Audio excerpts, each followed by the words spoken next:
सलाम दोस्तों, मैं हूं अल्ताफ़ और आप देख रहे हैं अल्ताफ़ बुज़दार यूट्यूब चैनल। तो जी हाँ दोस्तों, कल मैंने एक वीडियो बनाई थी जिसमें उस व्लॉग में मैंने बताया था कि यूरिन सिस्टम से रिलेटेड एक प्रॉब्लम है जिसके बारे में मैंने डिस्कस किया था।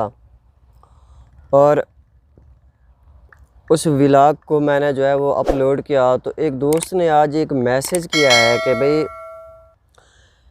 क्योंकि वो ख़ुद भी इस तकलीफ़ को जो है वो फ़ेस कर रहा है कि क्या इसका कोई मुस्तकिल इलाज है कि हम जो है वो मुकम्मल तौर पर छुटकारा हासिल करें इस यूटीआई से, यूरिन इन्फेक्शन से। तो फिर मैंने उसको भी बताया, क्योंकि जो मेरा अपना एक्सपीरियंस है, तकरीबन मुझे 18 साल हो गए हैं मेरी स्पाइनल कार्ड इंजरी को, और वो भी काफ़ी सालों से जो है उस इंजरी का शिकार है और वो ख़ुद भी जो है इस इन्फेक्शन से लड़ रहा है। तो मैंने उसको बताया कि इसका कोई परमानेंट इलाज नहीं है कि हम एक मरतबा इसका इलाज करें और ये मुकम्मल तौर पर ख़त्म हो जाए फिर दोबारा ना हो, क्योंकि स्पाइनल कार्ड इंजरी और यूटीआई इन्फेक्शन जो है ये साथ साथ चलता रहता है। हमने करना ये है कि हमने इसको कंट्रोल में रखना है, आउट ऑफ कंट्रोल नहीं होने देना, क्योंकि ये मसाने में बनता है और मसाने से फिर सफ़र करके ये किडनी तक जाता है। क्योंकि अगर ये किडनी तक पहुंच जाए तो फिर जो है वो किडनी डैमेज होने का जो है ना वो ख़तरा रहता है। तो इसीलिए इसको हमने मसाने तक महदूद रखना है, आगे नहीं बढ़ने देना। स्पाइनल कार्ड इंजरी में एक जो कंप्लीट स्पाइनल कार्ड इंजरी है उसके अंदर यूरिन का कंट्रोल नहीं रहता, यूरिन सिस्टम मुकम्मल तौर पर डैमेज हो जाता है, वो प्रॉपर तरीके से, सही तरीके से, नॉर्मल तरीके से काम नहीं करता। और हम जो है वो यूरिन पास करने के लिए फिर मुख्तलिफ़ किस्म के कैथीटर जो है ना वो हम इस्तेमाल करते हैं। तो इसीलिए जैसा कि आप जानते हैं कि जब नॉर्मल तरीके से यूरिन पास नहीं होगा और हम कैथीटर इस्तेमाल करेंगे तो फिर हम ये तवक्को कैसे रख सकते हैं कि दोबारा इन्फेक्शन ना हो।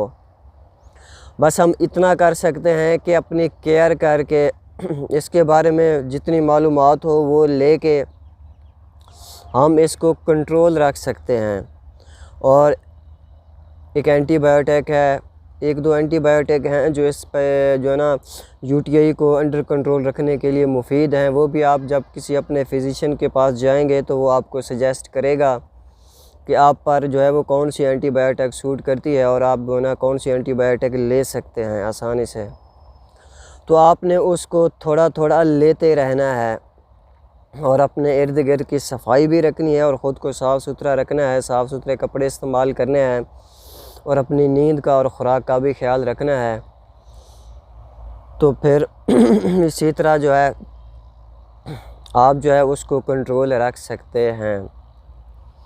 तो मैं ख़ुद भी जो है ना सफ़र कर रहा हूँ और इस तकलीफ़ से गुज़र रहा हूँ। मेरा अपना जो यूटीआई है वो तो क्रोनिक हो गया, क्योंकि मैंने ख़ुद भी लापरवाही की थी, इसके बारे में ज़्यादा मेरे पास मालूमात भी नहीं थी और मैं थोड़ा सा अद्वियात लेने में भी कोताही करता था, जिसकी वजह से फिर ये क्रोनिक में चेंज हो गया। लेकिन अब भी ये कंट्रोल में है, इतना मतलब कि ज़्यादा नहीं है कि अब कंट्रोल ना हो सके, अब भी ये कंट्रोल में है। तो काफ़ी दफ़ा मैं ख़ुद भी जो है वो दोस्तों के साथ जब डिस्कस करता हूँ और अक्सर जो है ना इसकी वजह से चिड़चिड़ापन भी कभी कभी जो है ना वो होने लगता है। आपको पता है कि कोई भी तकलीफ़ हो वो इंसान को कभी भी जो है वो सुकून में नहीं रहने देती। तो इसीलिए इसकी वजह से कभी कभार जो है ना वो स्ट्रेस भी पड़ता है, चिड़चिड़ापन भी होता है और बाज़ औक़ात एंजाइटी में भी इंसान चला जाता है।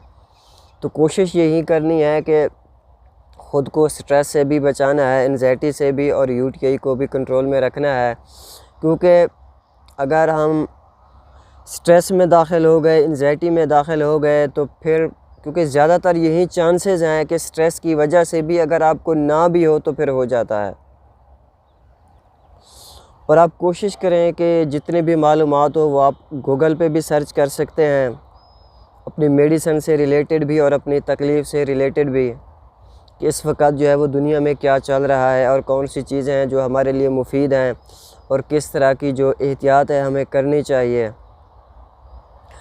तो जी हाँ दोस्तों, ये वो हमारा आज का व्लॉग था और इंशाल्लाह आगे भी हम आपके साथ मालूमात जो है वो शेयर करते रहेंगे। अल्लाह हाफ़िज़।